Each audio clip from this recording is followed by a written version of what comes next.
नमस्कार, देश की बात में आपका स्वागत है। मैं हूं मनोज मानस। खबरों का रुख करेंगे उससे पहले देख लेते इस वक्त की अहम सुर्खियां।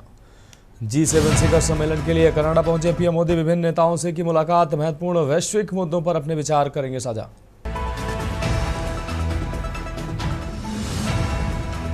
अमेरिका में पाक आर्मी चीफ की खुलेआम हुई बेइज्जती। लोगों ने वो पाकिस्तानियों के कातिल शर्म करो लगाए नारे। खुलेआम सड़कों पर तानाशाह और कायर कहकर बुलाया।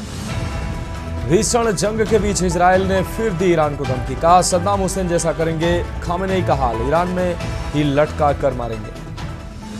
ईरान में फंसे 10,000 भारतीयों को निकालने की तैयारी। 110 भारतीयों का पहला जत्था आर्मेनिया पहुंचा। कल लाया जाएगा दिल्ली। शिलांग पुलिस ने राजा मर्डर केस का किया रिक्रिएशन। सोहरा में फॉरेंसिक टीम भी साथ रही। डीजीपी बोली जांच लव ट्रायंगल तक सीमित नहीं। बिहार झारखंड पहुंचा मानसून। 19 राज्यों में बारिश। राजस्थान में प्री मानसून एक्टिव। यूपी समेत 4 राज्यों में बिजली गिरने से 19 की मौत। आप देख रहे हैं के न्यूज, खबरों का सारथी। और अब खबरें विस्तार से। अहम खबर से बुलेटिन की शुरुआत करते हैं। राजधानी दिल्ली से अहम खबर, जहां एक के बाद एक 5 फ्लाइटें रद्द हुई हैं। एक दिन में एयर इंडिया की 5 फ्लाइटें कैंसिल हुई हैं। उड़ान से पहले अनिवार्य जांच में पाई गई कमी।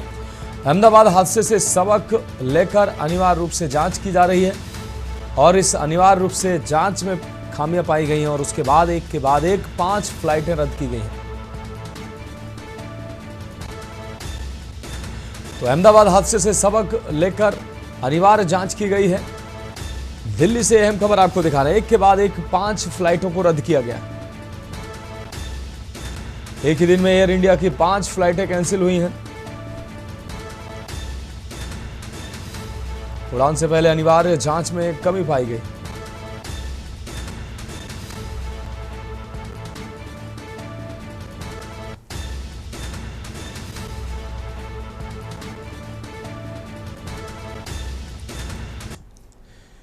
और अगली अहम खबर हरियाणा के सिरसा से है, जहां एलनाबाद हल्के के गांव निमला में उपचुनाव में दिवंगत सरपंच बृजलाल के बेटे महेश कुमार ने उम्मीदवार पालाराम को 266 वोटों से हराकर जीत दर्ज की है। गांव में कुल 2789 में से 2583 मतदाताओं ने वोट डाले। महेश कुमार को 1416 वोट मिले। महेश कुमार ने सरपंच निर्वाचित होने के बाद गांव में समान रूप से विकास कार्य करवाए जाने की बात कही।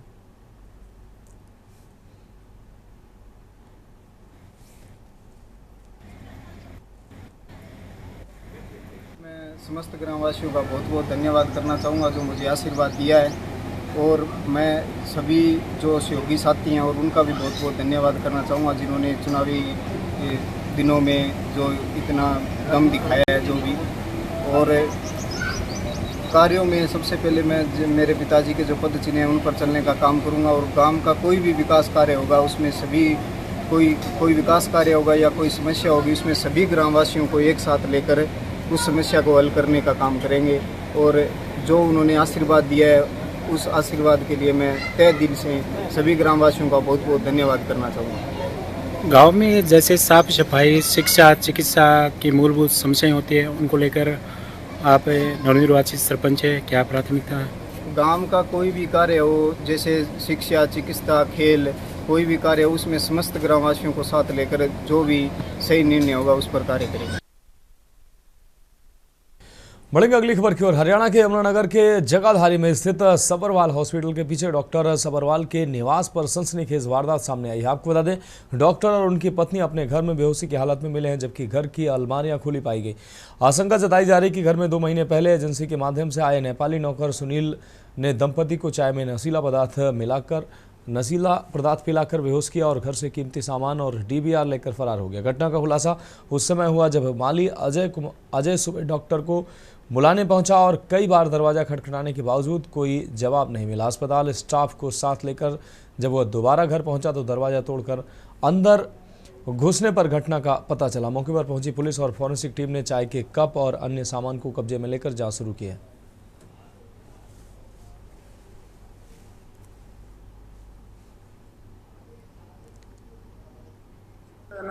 सूचना मिली थी कि जगाधरी में सबरवाल हॉस्पिटल के डॉक्टर और उनकी वाइफ बेहोशी की हालत में हैं। वहाँ हम पहुँचे थे, अभी उनको होश नहीं आया है और अभी तक ये नहीं पता लग पाया कि उनको क्या नशीला पदार्थ दिया है, लेकिन नौकर वहाँ अभी 2 महीने पहले उन्होंने रखा था, वो फरार है।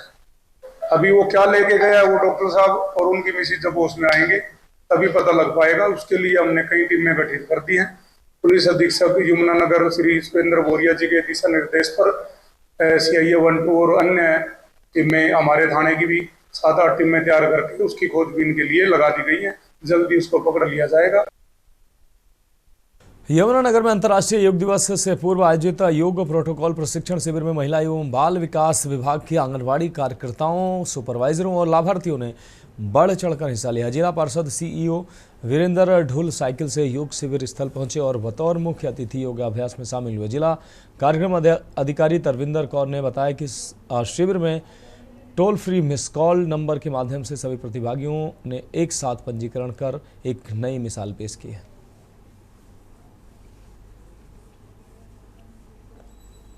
ने आयुष डिपार्टमेंट के सहयोग से एक योग ट्रेनिंग प्रोग्राम का आयोजन किया गया है, जो कि अनाज मंडी में रखा गया था।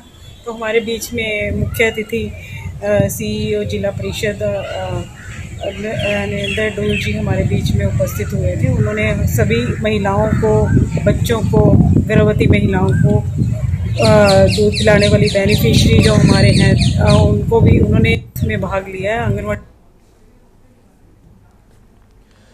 रेवाड़ी की सड़कों पर लावारिस पशुओं का खौफ दिन प्रतिदिन बढ़ता जा रहा है। ताजा मामला कुतुबपुर का है, जहां एक गाय ने हमला कर कई लोगों को घायल कर दिया। CCTV में कैद इस घटना ने लोगों को झकझोर दिया है। पूर्व पार्षद प्रदीप भार्गव ने नगर परिषद और गोवंश पकड़ने वाली एजेंसी पर गंभीर लापरवाही का आरोप लगाया। उन्होंने सवाल उठाया कि गोवंश पकड़ने के टेंडर की राशि आखिर जा कहां रही है, जब शहर में हर गली मोहल्ले में जानवरों का आतंक जारी है। उन्होंने विजिलेंस जांच की मांग की है। गाय ने जिस तरह से लगातार 5 लोगों पर हमला किया है, वह इस समस्या की भयावहता दर्शाता है।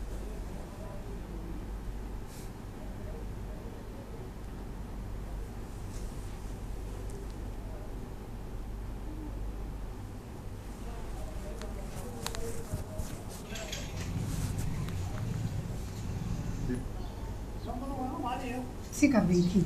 कल दोपहर में उसने हमारा भतीजा था, वो बाहर खड़ा था, कुछ सामान लेने के लिए उसकी डिलीवरी आई थी। तो एकदम आया तो डिलीवरी वाले ने उसको बताया देख गाय भागती हुई आ रही है। उसने क्या किया, धीरे से दरवाज़ा बंद किया और वो गाय तेज़ी से भागती हुई आई, वहीं दरवाजे के पास चक्कर मार के वहीं गिर गई। फिर हमारा पड़ोसी था, उसने देखा तेरी गाय मार दी, तो डंडा लेके उसके पीछे गया, उसको उठा के पटक दिया। अच्छा, फिर बाद में हमने कहा किसी तरह से रोके, गाय को मारने की कोशिश की, रोकी, वो भाग गई। शाम को ये लोग आते हैं, बोलते हैं कि आपकी गाय पकड़ी गई, क्या किसी ने कहा कि यहाँ पकड़ी गई, लेकिन वो पकड़ी नहीं। 2 लोगों को और घायल किया है, टाँके आए? बिल्कुल आए, उनके टाँके आए हैं। एक उधर है लेडी, उसको बहुत बुरी तरह से मारा है। और कल तो मेरा भतीजा बचा और हमारा पड़ोसी नवीन, उसके भी चोट लगी, और हमारा विनोद ये TV वाला, इसके भी लगी चोट, और आज एक मिस्त्री के लगी है, और बहुत बुरा हाल है। गायों का वैसे तो कहते हैं कैटल फ्री है रेवाड़ी, पर गाय इतनी घूमती है कि हम परेशान हो चुके हैं। गाय ने मारा है। कब? अभी जो है वही 9 बजे का टाइम है। अच्छा, आप आ रहे थे? नहीं, काम करने जा रहे थे। अच्छा, पेंशन लाने जा रहे थे। तो टक्कर मारी गाय ने? अरे मैं देखा भी नहीं कि किधर से उसने आया और किधर को मेरे को रपट दिया। तो अभी टाँके आए आपके? हाँ। कितने टाँके आए? टाँके नहीं आए सर। अच्छा, खाली जो है इतना गहरा जो है घाव है। हाँ। अगली खबर छत्तीसगढ़ के रायपुर से, जहां 14 जुलाई से शुरू होगा मानसून सत्र। छत्तीसगढ़ विधानसभा का ये 6वां मानसून सत्र होगा। 18 जुलाई तक जारी रहेगी मानसून सत्र की कार्रवाई। विधानसभा के प्रस्तावित मानसून सत्र की होगी 5 बैठकें। वित्तीय सहित जनहित से जुड़े कामकाज निपटाए जाएंगे। 18 जुलाई तक जारी रहेगा मानसून सत्र। विधानसभा के प्रस्तावित मानसून सत्र की 5 अहम बैठकें होंगी। रायपुर से अहम खबर, 14 जुलाई से शुरू होगा मानसून सत्र। छत्तीसगढ़ विधानसभा का यह 6वां मानसून सत्र होगा और अगली खबर का रुख करेंगे छत्तीसगढ़ राज्य बाल अधिकार संरक्षण आयोग ने आज राजधानी रायपुर में अपना 15वां स्थापना दिवस भव्य आयोजन के साथ मनाया। इस अवसर पर आयोजित समारोह में मुख्य अतिथि के रूप में मुख्यमंत्री विष्णुदेव साय शामिल हुए। कार्यक्रम आयोग की अध्यक्ष डॉक्टर वर्णिका शर्मा, विधायक सहित कई अधिकारी एवं गणमान्य लोग उपस्थित रहे। समारोह में बड़ी संख्या में स्कूली छात्र छात्राओं एवं महिलाओं ने भाग लिया, जिससे कार्यक्रम में उत्साह और ऊर्जा का माहौल दिखाई दिया। मुख्यमंत्री विष्णुदेव साय ने अपने संबोधन में बाल अधिकारियों की सुरक्षा और सशक्तिकरण को सरकार की प्राथमिकता बताया। उन्होंने आयोग की उपलब्धियों की सराहना करते हुए कहा कि बच्चों का संरक्षण और विकास समाज के उज्जवल भविष्य की नींव है।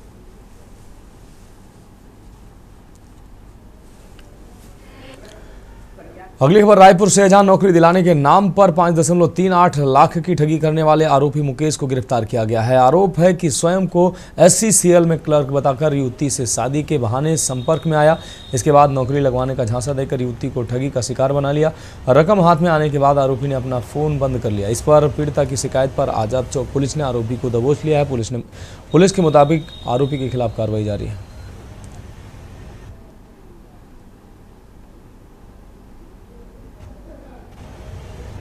जी, थाना आज़ाद चौक के अंतर्गत हम लोगों ने एक FIR लिया था।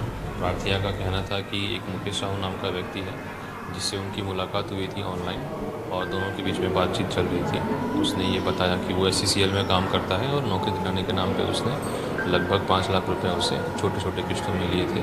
जब उन्हें ना ही नौकरी लगाई और ना ही पैसे वापस किए तो उन्हें ये इसका आभास हुआ कि उनके साथ ठगी हुई है। तो उन्होंने थाने में आके अपराध दर्ज कराया था, जिसके आधार पर हमने कल इस व्यक्ति को गिरफ्तार किया है और अग्रिम जांच जारी है। सर, इसके दौरान और किस मामले सामने हैं? इसके दौरान पहले पुराना रिकॉर्ड भी रहा है सर इनका? जी, इस बात की जांच की जा रही है कि क्या इसने इस तरीके से और भी किन्हीं लोगों को ठगा है या ऐसे क्या और भी कोई विक्टिम है। तो मैं यही अपील करूंगा कि अगर किसी की जानकारी में ये चीज़ आती है जिनके साथ ऐसी ठगी हुई है तो आगे आएँ और या तो अपने यहाँ प्रकरण दर्ज कराएँ या वर्तमान केस में आगे गवाही दें। खबर अंबिकापुर से है, जहां वार्ड क्रमांक 41 के कांग्रेसी पार्षद के नेतृत्व में वार्ड के बाशिंदों ने नगर निगम पहुंचकर जोरदार प्रदर्शन किया। प्रदर्शनकारियों ने पेयजल आवागमन, गंदगी, जल भराव आदि समस्याओं का निराकरण करने की आवाज़ बुलंद की है। पार्षदों ने वार्डों के विकास के लिए पर्याप्त बजट न आवंटित करने पर रोष जताया। साथ ही आरोप लगाया कि भाजपा पार्षदों के वार्डों में अधिक निर्माण लागत वाले विकास कार्य कराए जा रहे हैं।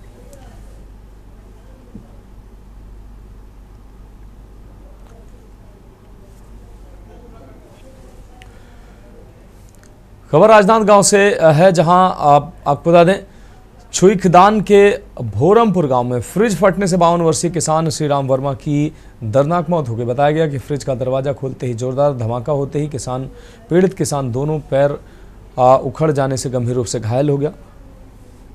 अस्पताल ले जाते समय रास्ते में उसकी मौत हो गई। अनुमान लगाया जा रहा है कि कंप्रेसर की खराबी से विस्फोट हुआ। प्रशासन मामले की जाँच कर रहा है।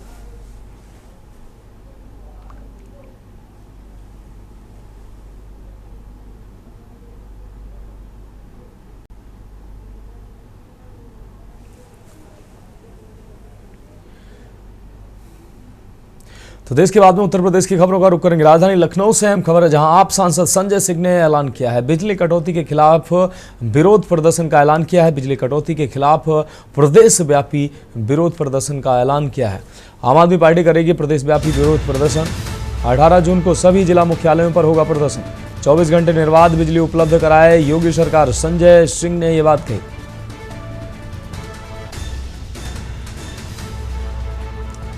आम आदमी पार्टी करेगी प्रदेशव्यापी विरोध प्रदर्शन।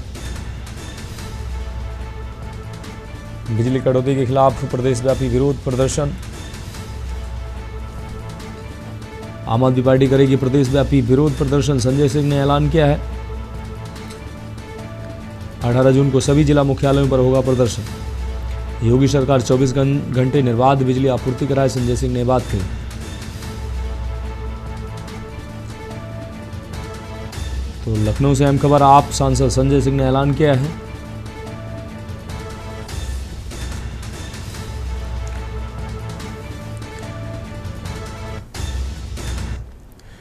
और अगली खबर लखनऊ से है, जहां सोशल मीडिया पर मारपीट का वीडियो सामने आया है। दो पक्षों में चले हैं जमकर लाठी डंडे।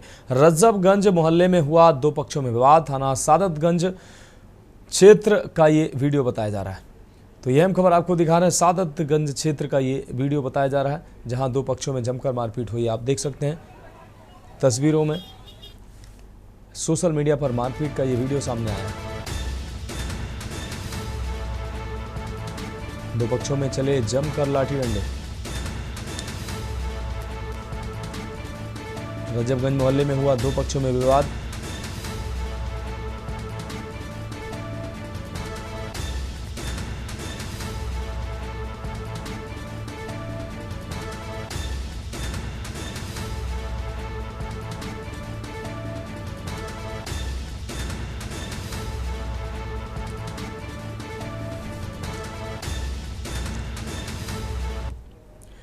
और अगली अहम खबर कानपुर से, जहां एसी बर्थ के लिए घूस लेने में टीटी निलंबित हुआ है। टीटी ने बर्थ के लिए 1000 रुपए मांगे, 1000 रुपए मांगकर 700 रुपए में दी बर्थ। सीएस जेएमयू के सहायक प्रोफेसर ने बनाया वीडियो। पीड़ित प्रोफेसर ने वीडियो एक्स पर अपलोड किया। एनसीआर के सीपीआरओ ने पोस्ट का लिया संज्ञान। शशिकांत त्रिपाठी ने आरोपी 2 टीटी निलंबित किए हैं। निलंबित हुए टीटी सुशील कुमार और हितेंद्र सिंह। सीट दिलाने के एवज में घूस लेने पर यह बड़ी कार्रवाई हुई है। निलंबित हुए टीटी सुशील कुमार और हितेंद्र सिंह। ये तस्वीरें सामने आ रही हैं, आप देख सकते हैं ये वीडियो। मैंने उसको बहुत डांटा भी, लगा यहाँ भी बैठोगी वहाँ बैठोगे, कबड्डी खेलोगी क्या? अब वो कई सीट पे बैठोगी, वहाँ बैठो यहाँ बैठना पड़ा। वहाँ वो भी जाके एक दो लोगों से वहाँ भी बता दी मेरा टाइपिंग मैं आऊँगी नहीं।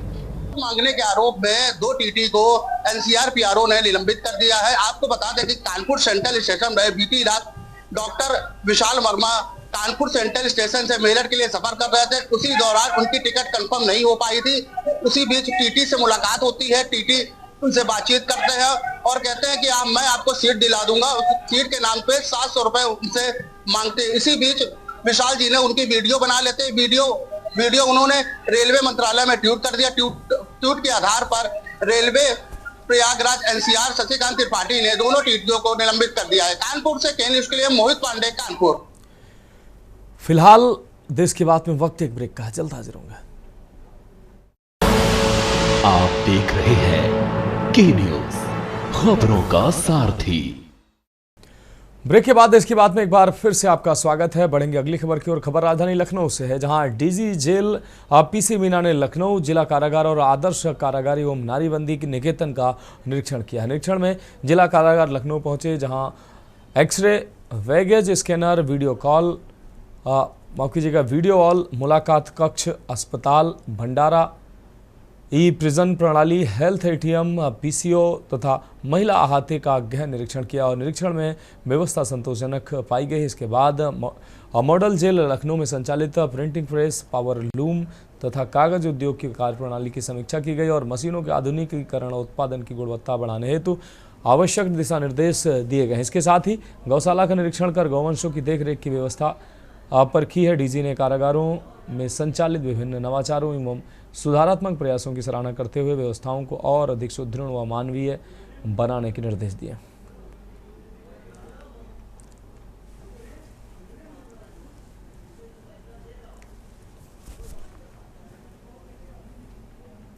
लखनऊ से 55 किलोमीटर दूर ग्रामीण इलाके रहीमबाद थाना क्षेत्र स्थित माहिद खेड़ा के मजरा मवई कला गांव में 15 जून की रात को 35 वर्षीय संजय की हत्या कर दी गई। हत्यारे बाइक से सवार होकर संजय के घर पहुंचे और फिर दरवाजा खटखटाकर उसके घर में घुसकर उसको दौड़ा कर गड़ासे और चाकू से गोद कर मौत के घाट उतार दिया। संजय ने बचने के लिए घर के बाहर भागकर 50 मीटर दूर नाले में छलांग लगा दी, लेकिन हत्यारों ने उसे वहां भी नहीं बख्शा और निर्मम हत्या कर दी।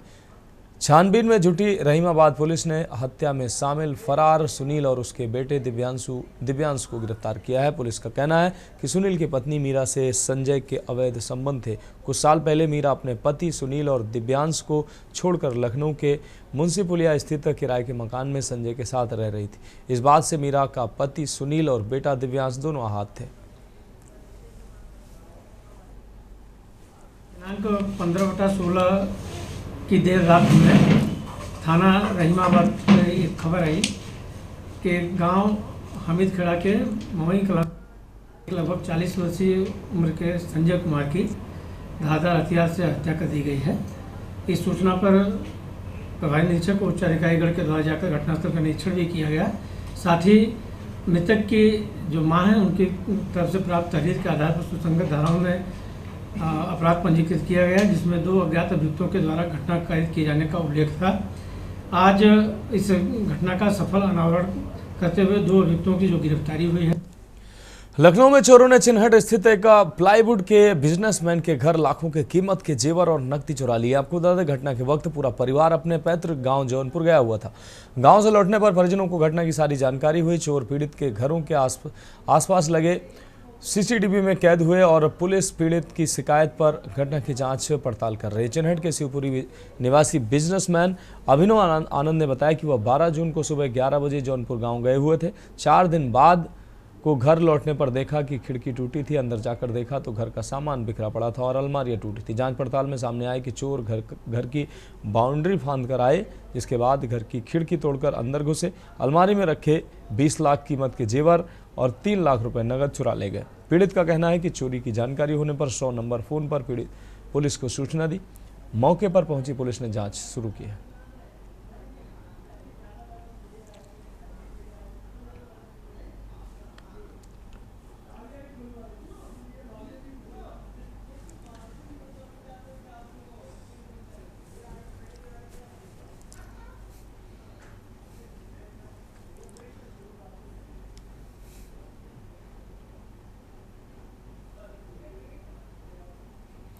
बढ़ेंगे अगली खबर की ओर। राजधानी लखनऊ के सरोजनी नगर थाना क्षेत्र में एक बड़ा फर्जीवाड़े का खुलासा हुआ है। आपको बता दें, बंथरा पुलिस व सर्विलांस टीम ने मंगलवार को एक फर्जी कॉल सेंटर पर छापा मारकर एयरलाइंस में नौकरी दिलाने के नाम पर ठगी करने वाले गिरोह का पर्दाफाश किया। स्काई नेट एंटरप्राइजेज के नाम से चल रहे इस कॉल सेंटर से 4 लोगों को गिरफ्तार किया गया है, जिनमें 3 महिलाएं भी शामिल हैं। आउटर रिंग रोड पर चल रहा था ये फर्जीवाड़ा। उपायुक्त दक्षिणी निपुण अग्रवाल ने बताया कि पुलिस को सूचना मिली थी कि आउटर रिंग रोड स्थित कानपुर अंडरपास के पास एक बिल्डिंग में फर्जी कॉल सेंटर चल रहा है। पुलिस जब मौके पर पहुंची तो बिल्डिंग की पहली मंजिल पर एक दुकान में स्काई नेट इंटरप्राइजेज का बोर्ड लगा था। अंदर जाते ही पुलिस को 4 लड़के और 5 लड़कियां लैपटॉप और मोबाइल फोन पर काम करते हुए मिले। पुलिस को देखते ही सभी घबरा गए। पूछताछ के बाद 4 आरोपियों को हिरासत में लिया गया।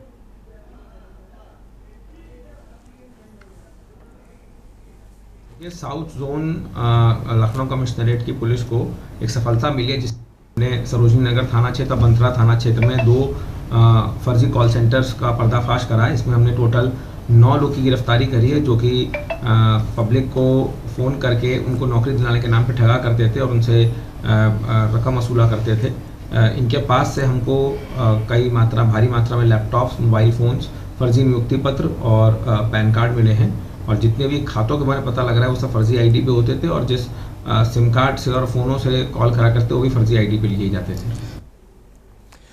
तो खबरों में वक्त एक ब्रेक का, जल्द हाजिर होंगे। आप देख रहे हैं के न्यूज़, खबरों का सारथी। ब्रेक के बाद इसकी बात में एक बार फिर से आपका स्वागत है। बढ़ेंगे अगली खबर की ओर। भारतीय जनता पार्टी के दोनों जिला अध्यक्षों और सभी मंडल अध्यक्षों की उपस्थिति में आज पुलिस प्रशासन के साथ एक समन्वय बैठक आयोजित की गई। बैठक का उद्देश्य शहर में कानून व्यवस्था की स्थिति का मूल्यांकन करना और संगठन तथा पुलिस के बीच संवाद को मजबूत बनाना था। इस बैठक में सूखे नशे के बढ़ते कारोबार पर चिंता जताई गई। कुछ क्षेत्रों में लगातार सूखा नशा खुलेआम बेचा जा रहा है, जो युवाओं को बर्बादी की ओर ढकेल रहा है।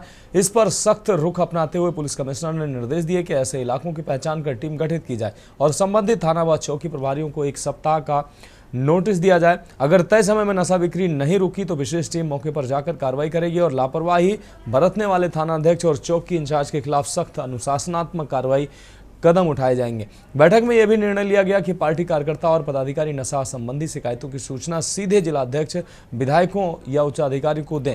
आवश्यकता पड़ने पर वे खुद मौके पर जाकर निरीक्षण करेंगे। इसके अलावा बैठक में संगठित अपराध पर नियंत्रण, थाना स्तर पर हो रही लापरवाही, ट्रैफिक व्यवस्था और सुरक्षा जैसे मुद्दों पर भी विस्तार से चर्चा की गई। ये बताया गया कि कानपुर में अब संगठित अपराध लगभग समाप्त हो चुका है और माफियाओं पर कठोर कार्रवाई की गई है। बैठक के अंत में ये संकल्प लिया गया कि कानपुर में कानून व्यवस्था और नागरिक सुरक्षा को सर्वोच्च प्राथमिकता देते हुए पुलिस व संगठन मिलकर लगातार कार्य करेंगे। भारतीय जनता पार्टी के हमारे दोनों जिलाध्यक्ष और सभी मंडल अध्यक्षों के साथ पुलिस के साथ एक समन्वय बैठक की गई थी ताकि जो संवाद है वो कायम बना रहे। पुलिस जो कार्य कर रही है, अच्छा कार्य कर रही है, उसको अप्रिशिएट भी करे और जो चीज़ें नीचे स्तर पर ठीक नहीं हो पा रही उसके बारे में भी पुलिस कमिश्नर को अवगत कराया गया। इस मीटिंग में हमारे दोनों जिलाध्यक्ष, हमारे सभी मंडल अध्यक्ष, पुलिस के वरिष्ठ अधिकारियों ने भाग लिया। एटा जनपद में पाल, बघेल, धनगर समाज के लोगों ने एटा स्थित धरना स्थल पर सैकड़ों की संख्या में एकत्रित होकर उत्तर प्रदेश के मुख्यमंत्री के नाम संबोधित ज्ञापन सौंपते हुए कौशाम्बी जिले के सैनी थाना क्षेत्र में नाबालिग के साथ हुई दुष्कर्म की वारदात और पुलिस की कार्रवाई से आक्रोशित होकर लिखित ज्ञापन सौंपते हुए सीबीआई जांच कराने की मांग की। सैकड़ों की संख्या में एकत्रित हुए पाल, बघेल समाज के आक्रोशित लोगों ने प्रदर्शन कर उत्तर प्रदेश के डिप्टी सीएम ब्रजेश पाठक के खिलाफ मुर्दाबाद के नारे लगाते हुए नारेबाजी की। आक्रोशित लोग जिलाधिकारी दफ्तर के बाहर पहुंचे, जहां उन्होंने लिखित ज्ञापन सौंपते हुए निष्पक्ष रूप से मामले में कार्रवाई किए जाने की मांग की।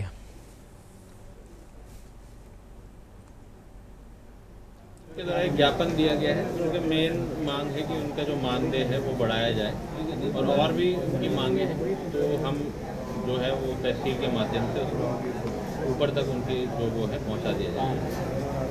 सर यही है कि हमारा एक तो 3000 रुपये वेतन है जिसमें आज की महंगाई में गुजारा नहीं हो पा रहा है। हमारा कम से कम 15000 वेतन होना चाहिए। दूसरा हमारा जैसे 60 साल के बाद रिटायर होते हैं, हमारी पेंशन उसकी सैलरी के आधा होना चाहिए। सबसे मामला ये है कि एक तो हमारा मानदेय बहुत कम है, 3000 है, वो हमारा बढ़ करके 15000 होना चाहिए, जीने लायक मानदेय मिलना चाहिए। एक हमें खाना बनाने के लिए अपॉइंट किया गया था, शौचालय, झाड़ू और घास कटवाने के लिए नहीं किया जाता, वो हमसे करवाया जा रहा है। और दूसरा है शिक्षा और मिड डे मील के साथ बहुत बड़ा खिलवाड़ किया जा रहा है। बहजोई नगर के बीचों बीच स्थित मैन चौराहे का स्वरूप अब पूरी तरह से बदलने जा रहा है। आपको बता दें, जिला प्रशासन ने इस प्रमुख चौराहे को सौंदर्यीकरण करने का निर्णय लिया है। इसके अंतर्गत न सिर्फ चौराहे का कायाकल्प होगा बल्कि वहां एक महान ऐतिहासिक या सांस्कृतिक हस्ती की प्रतिमा भी स्थापित होगी। साथ ही इस चौराहे का नाम भी बदला जाएगा। जिलाधिकारी डॉक्टर राजेंद्र फैसिया, पुलिस अधीक्षक के विश्नोई ओम, अपर जिलाधिकारी के नेतृत्व में मंगलवार को सार्वजनिक निर्माण विभाग पीडब्ल्यूडी के अधिकारियों के साथ बहजोई मैन चौराहे का निरीक्षण किया गया। निरीक्षण के दौरान अतिक्रमण कर बनाए गए ढांचे हटाए गए, स्थानों का जायजा लिया गया। अधिकारियों ने अतिक्रमण कर बैठे व्यापारियों को स्पष्ट चेतावनी दी कि यदि उन्होंने स्वयं अतिक्रमण नहीं हटाया तो प्रशासन सख्त कार्रवाई करेगा।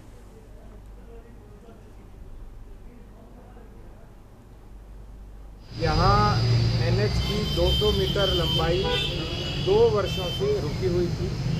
यहाँ पे पहले एक छोटा सा कमरा बना हुआ था और एक छोटा पूजा स्थल बना हुआ था। दोनों को सहसम्मान जो सार्वजनिक स्थल था वहाँ पर NHAI ने पहले ही निर्मित करवा दिया था, उसको शिफ्ट कराया गया। उसके अतिरिक्त जो रोड पुख्ता की भूमि थी, जिससे जो चौराहा है उसका चौड़ीकरण भी होगा, उससे कंजेशन भी नहीं होगा और विभिन्न प्रकार की जो दुर्घटनाएं होती है और सड़क सुरक्षा के अंतर्गत उससे भी बचाव होगा।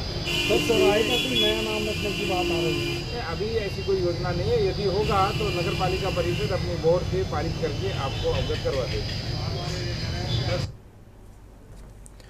चंदौली के मुगल सराय क्षेत्र में एक अजीबोगरीब मामला सामने आया है, जहां शादी के महज 10 दिन के बाद एक नई नवेली दुल्हन अपने प्रेमी संपत्ति को चकमा देकर बाजार से फरार हो गई। 4 जून को शुरू हुई, आपको बता दें 4 जून को शुरू हुई जब ये घटना जब शमशेर चौहान की बारात सैदपुरा में मवई खुर्द गांव गई थी और शादी धूमधाम से संपन्न हुई। मगर 14 जून को पत्नी खुशी शॉपिंग के बहाने अपने पति शमशेर के साथ मुगलसराय बाजार गई और मौका पाकर उसे चकमा देकर प्रेमी के साथ फरार हो गई। पति द्वारा थाने में गुमशुदगी की रिपोर्ट दर्ज कराने पर पुलिस ने तफ्तीश शुरू की और जल्द ही खुशी को उसके प्रेमी सोनू के साथ बरामद कर लिया। दोनों को थाने लाकर पूछताछ की गई और इसके बाद थाने में ही पंचायत बैठाई गई। पंचायत में खुलासा हुआ कि खुशी और सोनू पहले से ही एक दूसरे से प्रेम करते थे और दोनों बालिग थे। गांव के ही सोनू के साथ खुशी का प्रेम प्रसंग शादी से पहले चल रहा था, लेकिन सामाजिक दबाव में खुशी की शादी किसी और से कर दी गई। मामले को समझते हुए और किसी अनहोनी से बचने के लिए पति शमशेर चौहान ने खुशी को उसके प्रेमी सोनू को सौंप दिया।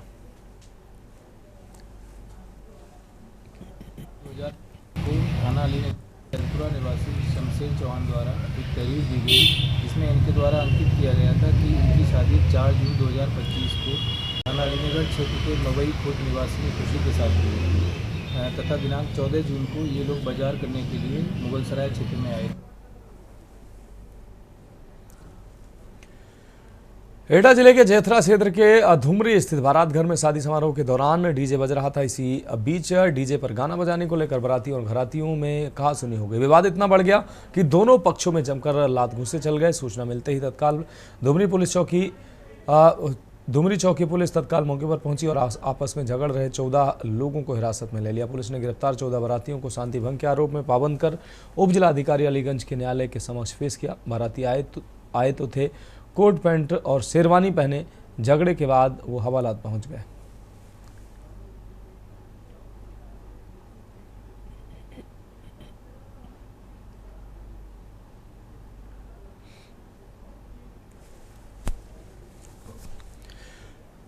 एटा स्थित वीरांगना अवंतीबाई मेडिकल कॉलेज के सामने दर्जनों किसान नेताओं ने एकत्रित होकर जमकर प्रदर्शन किया। इस दौरान किसान नेताओं ने नारेबाजी करते हुए मेडिकल कॉलेज की प्राचार्य एवं मुख्य चिकित्सा अधिकारी के विरुद्ध नारेबाजी की। किसान नेताओं ने मेडिकल कॉलेज के स्टाफ पर मरीजों के इलाज में लापरवाही बरतने और अभद्रता करने का गंभीर आरोप लगाया। किसान नेताओं का आरोप है कि रात के वक्त मेडिकल कॉलेज का स्टाफ अपने अपने निजी कमरों में जाकर सो जाता है और मरीज इलाज में अनदेखी की जाती है।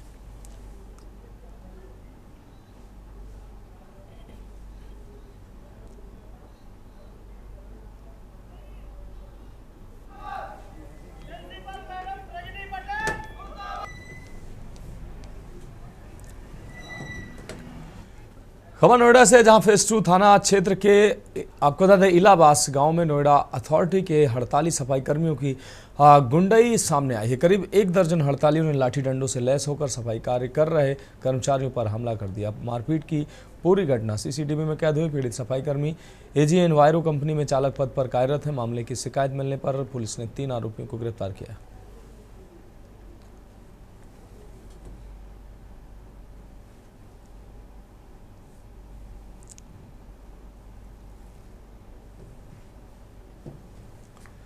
केंद्र सरकार की investigation tracking system for sexual offence की जून माह की जारी रिपोर्ट यूपी की महिलाओं सहित उनके परिजनों को राहत पहुंचाने वाली है। रिपोर्ट के मुताबिक यूपी महिला अपराध से संबंधित शिकायतों और समस्याओं पर कार्रवाई करने में अव्वल है, क्योंकि दावा किया गया है कि सफल कार्रवाई का आंकड़ा 98.6% है। रिपोर्ट में 21 अप्रैल 2018 से 3 जून 2025 के बीच 1,22,130 FIR दर्ज हुई, जिनमें 98.8% पर कार्रवाई की गई है, यानी लंबित मामलों का प्रतिशत मात्र 0.20% है। खास बात यह है कि यौन उत्पीड़न से जुड़े मामलों के निपटारे में यूपी नंबर 1 पर है। राज्य महिला आयोग की अध्यक्ष बबीता चौहान ने बताया कि मुख्यमंत्री योगी आदित्यनाथ की नेतृत्व वाली राज्य सरकार महिलाओं की सुरक्षा के प्रति लगातार सजग और सतर्क है।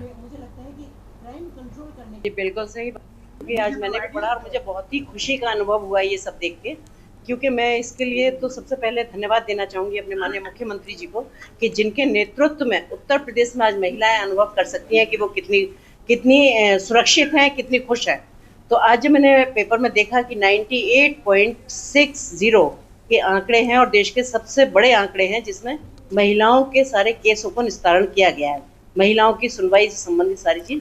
तो इसके लिए मैं प्रशासन को भी, माननीय मुख्यमंत्री जी को भी और मैं अपने लिए भी खुद कहना चाहूँगी, क्योंकि हमारे द्वारा भी जो केस सुने जाते हैं हम भी कोशिश करते हैं कि हम अपने उसमें 100% निस्तारण करें। बढ़ेंगे अगली खबर की ओर। एटा जिले के थाना बगवाला क्षेत्र के कीलर मऊ जिसुकपुर गांव में एक बार फिर झोलाछाप डॉक्टरों की लापरवाही का मामला सामने है। आशीष क्लिनिक नामक एक अवैध क्लिनिक पर इलाज के दौरान एक किशोरी की तबीयत गंभीर रूप से बिगड़ गई, जिससे आनंद फानन में परिजन मेडिकल कॉलेज की इमरजेंसी लेकर पहुंचे। परिजनों के मुताबिक किशोरी को बुखार आने पर गांव में मौजूद आशीष क्लिनिक पर ले जाया गया। आरोपी के डॉक्टर ने बिना किसी जांच के उसे ड्रिप चढ़ा दी, जिसके तुरंत बाद उसकी हालत बिगड़ने लगी। किशोरी को जब होश नहीं आया तो परिजन घबरा गए और उसे मेडिकल कॉलेज लेकर गए, जहां उपचार जारी है। ग्रामीणों का कहना है बिना डिग्री और बिना किसी लाइसेंस के ये क्लिनिक लंबे समय से चल रहा है। न तो डॉक्टर पंजीकृत है और न ही क्लिनिक कोई रिकॉर्ड भी नहीं है। विभाग के पास इसका कोई रिकॉर्ड मौजूद नहीं है। सिर्फ यही नहीं, गाँव व आसपास की अवैध पैथोलॉजी लैब्स व क्लिनिक लोगों की जान के साथ खिलवाड़ कर रहे हैं।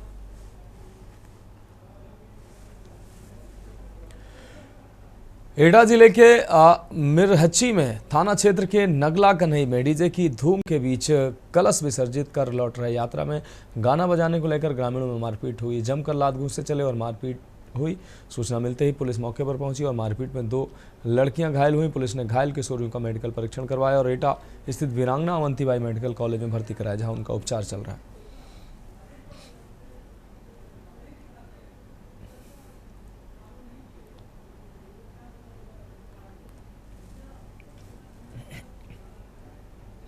कन्नौज में ट्रेनी डीएमओ ज्वाइंट मजिस्ट्रेट अर्पित कुमार ने सौरिख क्षेत्र में बहादुरपुर और मझगवा गांव में बने पंचायत सचिवालय सहित कई क्रियान्वित योजनाओं का निरीक्षण किया। सबसे पहले ग्राम सचिवालय पहुंचकर उन्होंने सचिवालय परिसर को देखा, जिसके बाद अंत्येष्टि स्थल का भी निरीक्षण किया। जिसके बाद ट्रेनी डीएम ने सचिवालय परिसर में वृक्षारोपण किया, जिसके बाद उन्होंने ओपन जिम और गौशाला का निरीक्षण किया। निरीक्षण के दौरान उन्होंने बताया कि यह गाँव और लोगों के लिए नज़ीर बनकर सामने आया है। यहाँ पर सभी व्यवस्थाएं बहुत अच्छी पाई गई हैं। यहाँ और अच्छा करने के लिए निर्देश दिए गए। आज मेरी ग्राम पंचायत बहादुरपुर मझगमा का ज्वाइंट मजिस्ट्रेट श्री अर्पित कुमार जी द्वारा औचक निरीक्षण किया गया, जिसमें उन्होंने panchayat learning centre, common service centre, पुस्तकालय का बारीकी से निरीक्षण किया। इसके बाद उन्होंने मनरेगा पार्क, उच्च प्राथमिक विद्यालय में शौचालय, वाटर हार्वेस्टिंग बरात घर का निरीक्षण किया। इसके बाद वो आरआरसी सेंटर गए, वहाँ पर उन्होंने सब विधान से अलग अलग पृथकीकरण कूड़ा पाया गया उनको। इसके बाद अंत्येष्टि स्थल गए, वहाँ भी जो वृक्षारोपण का कार्य हुआ है पिछले वित्तीय वर्ष में, उसका भी उन्होंने बहुत सराहना की है। खबर फर्रुखाबाद से है, जहां फतेहगढ़ स्थित कलेक्ट्रेट सभागार में डीएम आशुतोष कुमार द्विवेदी की अध्यक्षता में एनकोर्ड समिति की बैठक हुई। इस दौरान नशीले पदार्थों की रोकथाम को लेकर संबंधित विभागों के समन्वय और कार्रवाई की समीक्षा की गई। साथ ही नशा विरोधी पखवाड़ा के तहत नशा मुक्ति का संकल्प लिया गया। आपको बता दें, बैठक में एसपी आरती सिंह सहित पुलिस व आबकारी आदि विभागों के अधिकारी मौजूद रहे।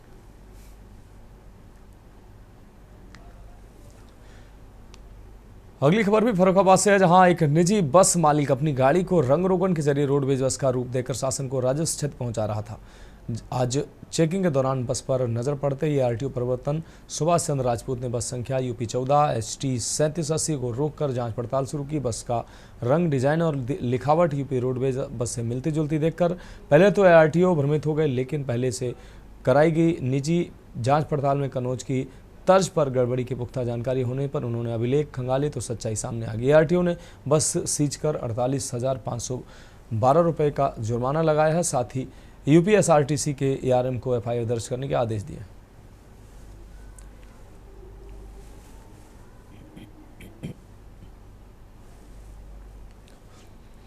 कानपुर में गंगा नदी में डूबने से बीते 74 दिनों में 22 लोगों की मौत हो गई है। आपको बता दें, एडीएम FR विवेक चतुर्वेदी ने बताया कि 1 अप्रैल से 13 जून 2025 तक हुई इन मौतों में लापरवाही और चेतावनी अनदेखी प्रमुख कारण है। गंगा घाटों पर सुरक्षा के सख्त इंतजाम किए गए, लेकिन बावजूद इसके लोग नियम तोड़कर गहरे पानी में उतर गए। मृतकों में से 8 विल्होर, 7 सदर और 4 नरवल और 3 घाटमपुर तहसील के हैं। प्रशासन ने जनता से अपील की है कि केवल सुरक्षित और अनुमति प्राप्त स्थानों पर ही स्नान करें और जोखिम भरे इलाकों से दूर रहें।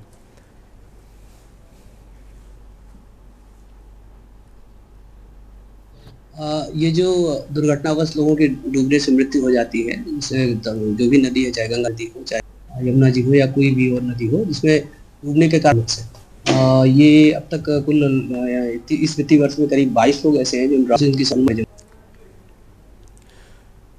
रुड़की के नारसन क्षेत्र में सोमवार सुबह ड्यूटी पर तैनात कर मार दी। टिकोला गांव निवासी PRD जवान धनपाल की मौके पर ही दर्दनाक मौत हो गई, जबकि होमगार्ड प्रदीप गंभीर रूप से घायल हो गया। उसे पहले सिविल अस्पताल ले जाया गया, जहां से उसकी हालत नाजुक देखते हुए हायर सेंटर रेफर कर दिया गया। पुलिस ने घटनास्थल से स्कॉर्पियो और बाइक को कब्जे में लेकर जांच शुरू कर दी है।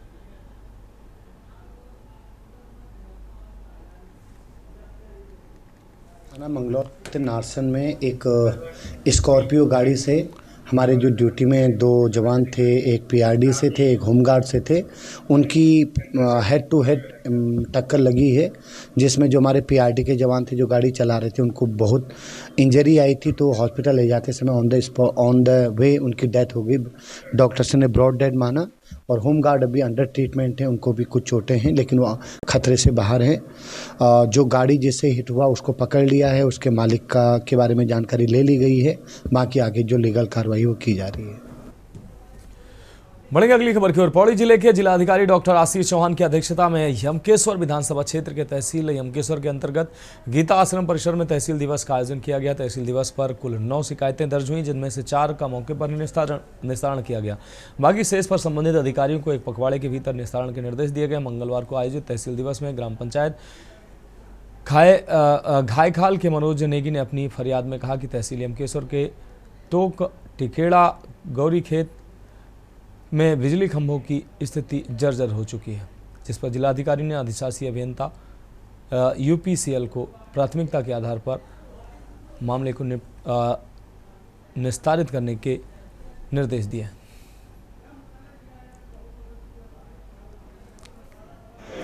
आज तहसील दिवस के अवसर पर यमकेश्वर के लक्ष्मण झूला क्षेत्र में हम लोगों ने तहसील दिवस का आयोजन किया। विभिन्न विभाग भी यहाँ पर उपस्थित थे। अनेक शिकायतकर्ताओं की जो शिकायतें थी उनका भी त्वरित गति से निस्तारण करने के लिए मैंने ऑफिसर्स को डायरेक्शंस दिए हैं। और इसके अलावा कावड़ को लेके भी प्रिपरेटरी मीटिंग जो होनी है वो करवाई गई है। डेंगू, क्योंकि इस एरिया में डेंगू के पाए गए हैं, उनका लार्वा या सोर्स रिडक्शन के लिए जो एक्टिविटी हमारे द्वारा करवाई जाती है उसके लिए भी मेरे द्वारा डायरेक्शंस दिए गए। तो इस तरीके से मल्टीपल इश्यूज़ को एड्रेस किया गया। योग दिवस की प्लानिंग को भी रिव्यू किया गया और साथ ही नदी उत्सव जो माननीय मुख्यमंत्री जी द्वारा डायरेक्शंस दिए गए थे, तो इस क्षेत्र में उसकी प्लानिंग पर भी मेरे द्वारा ऑफिसर्स को न केवल डायरेक्शंस दिए गए बल्कि इसको रिव्यू भी किया गया। महाराष्ट्र के पूर्व राज्यपाल और उत्तराखंड के पूर्व मुख्यमंत्री भगत सिंह कोश्यारी का आज 83वां जन्मदिन हल्द्वानी में धूमधाम से मनाया गया। हल्द्वानी के अंबेडकर पार्क में इस मौके पर एक समर सदा कार्यक्रम आयोजित किया गया, जिसमें मुख्य अतिथि भगत सिंह कोश्यारी ने शिरकत की। मीडिया से बात करते हुए उन्होंने कहा कि राज्य की धामी सरकार 95% सही काम कर रही है और 5% शिकायतें आती हैं, लेकिन कोई भी 100% ठीक नहीं हो सकता है, इसलिए धामी सरकार बहुत अच्छा काम कर रही है। प्रधानमंत्री खुद धामी जी की तारीफ करते हैं। उन्होंने कहा कि वह उत्तराखंड में समरसता का माहौल देखना चाहते हैं।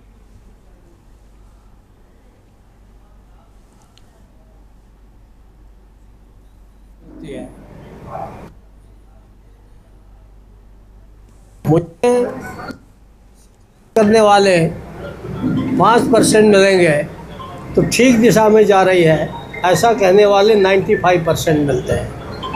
तो अब इसका सीधा अर्थ है कुछ तो कहीं किसी में कमी है। हम ये तो नहीं कह सकते सर्वांग परिपूर्ण है, लेकिन अभी तक उन्होंने कोई ऐसा बयान दिया नहीं है, कोई ऐसी बात बोली नहीं है जिसमें कहीं आपको प्रश्न उठाने की ज़रूरत पड़ी हो। इसका अर्थ है कि इतनी समझदारी से वो चला रहे हैं। हाँ, सरकार है, शासन है, कुछ पुरानी व्यवस्थाएं हैं, तो उससे कुछ जनता को कहीं कष्ट भी होता है, लेकिन हम उस कष्ट का निवारण करने के प्रयास करते हैं। और मुझे लगता है कि आज की डेट पर आगे जब प्रधानमंत्री जी ही उनकी तारीफ करते हैं। तो खबरों में वक्त एक और ब्रेक का, जल्द हाजिर होंगे। आप देख रहे हैं के न्यूज़, खबरों का सारथी। ब्रेक के बाद इसके बाद में एक बार फिर से आपका स्वागत है। नैनीताल नगर पालिका सभागार में आज पालिका अध्यक्ष डॉक्टर सरस्वती खेतवाल की अध्यक्षता में विशेष बोर्ड बैठक आहूत हुई। पालिका अध्यक्ष द्वारा बुलाई गई बोर्ड बैठक में 15 वार्डों के सभासद मौजूद रहे। पालिका अध्यक्ष डॉक्टर सरस्वती खेतवाल ने बताया कि पालिका के रुके हुए विकास कार्यों को करने के लिए बजट पास करने को लेकर विशेष सत्र बुलाया गया था। पालिका अध्यक्ष ने कहा कि बैठक के दौरान नगर व झील के साफ सफाई सहित विभिन्न मुद्दों पर विस्तृत चर्चा की गई। वहीं डीएसए खेल मैदान को खेल विभाग को दिए जाने पर उन्होंने कड़ी आपत्ति जताते हुए कहा कि बोर्ड बैठक में सर्वसहमति से यह तय किया गया है कि डीएसए मैदान नगर पालिका के अधीन ही रहेगा।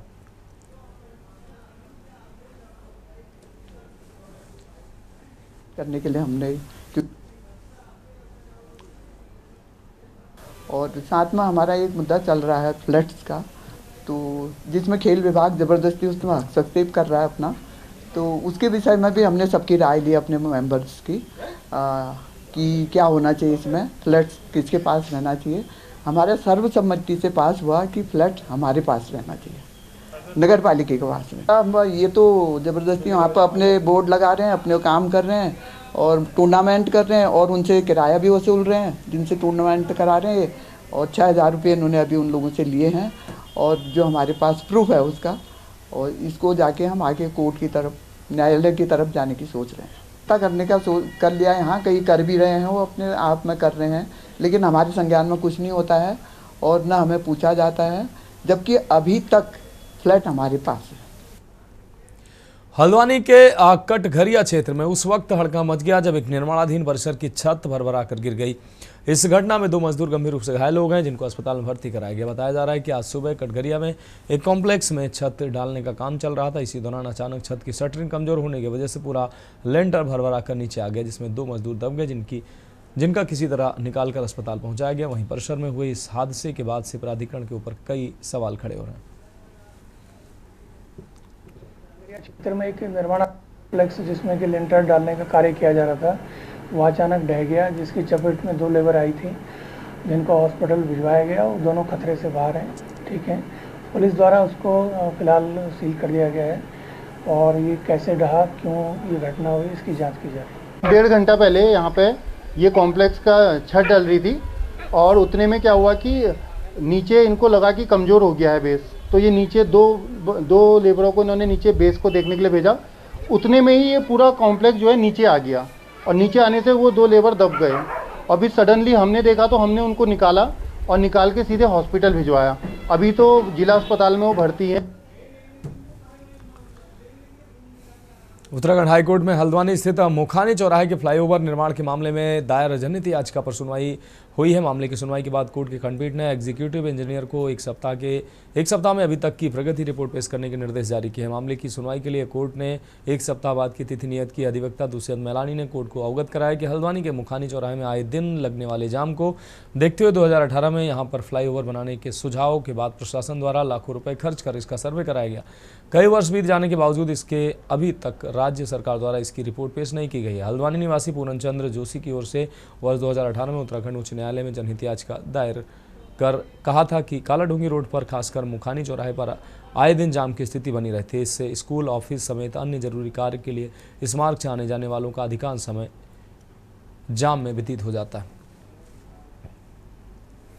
2018 में मुखानी चौराहे पर जो ट्रैफिक कंजेशन की समस्या थी उसको लेकर PIL फाइल हुई थी, जिसके बाद जो डायरेक्शंस हुई थी उसके क्रम में वहाँ पर अतिक्रमण भी हटाया गया था और कुछ सिविल इम्प्रूवमेंट वर्क भी हुए थे। लेकिन उसके बाद एक फ्लाईओवर का सजेशन एडमिनिस्ट्रेशन की ओर से कोर्ट में दिया गया था, जिस पर कोर्ट ने हमको स्टडी करने के लिए कहा था, जिस पर फिजिबिलिटी स्टडी कराई गई थी। उसके बाद कई लाख रुपए उसमें खर्च भी हुए, परंतु वो रिपोर्ट अभी तक कोर्ट में प्रस्तुत नहीं हुई है।